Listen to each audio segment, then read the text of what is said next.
The wedding's getting closer, and I know you're excited. Think about it. After tonight, you will have finished half of the meetings that we want you to have with your mentors before your wedding. And for tonight, you would have picked one of three areas in the subject area of communication to discuss with your mentors. And I just want to take a few minutes to set the stage for each of those, so whichever it is, you're prepared for that conversation. The first area that you could choose to talk about would be listening. Listening is probably the most neglected area of communication, and it has the biggest impact. Because, as I said time and again in the seminar, 80% of communication problems are listening problems more than they are expressing problems. But it's one of those areas that none of us ever get taught how to listen. We get just told we're not listening. And I hope you found that material very helpful. The second area that you could look at is day to day communication. When you're dating, there's lots of new things to learn about one another.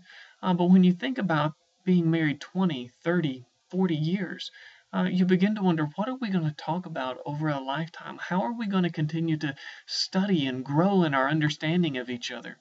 And in that section, you should get a broad number of topics for you to be able to talk through and realize there really is enough for us to know and enjoy about one another over the course of a lifetime.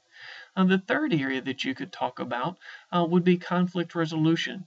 It's a bit more involved, and we break that into three areas. There's the actual conflict itself.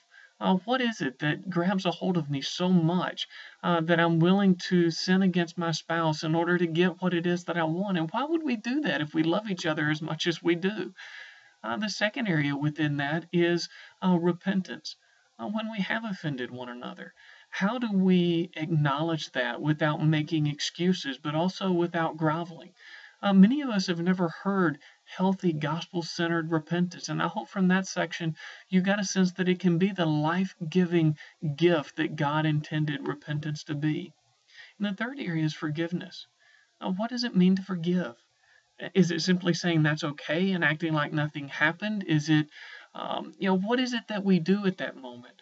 And hopefully, we give you some things both from the practical commitments of forgiveness and also the emotional processing side of forgiveness that I think will serve you well. Now, once you've had whichever of those conversations you're going to have with your mentors, you're going to look over those three areas of evaluation to set up the next meeting, which has to do with finances.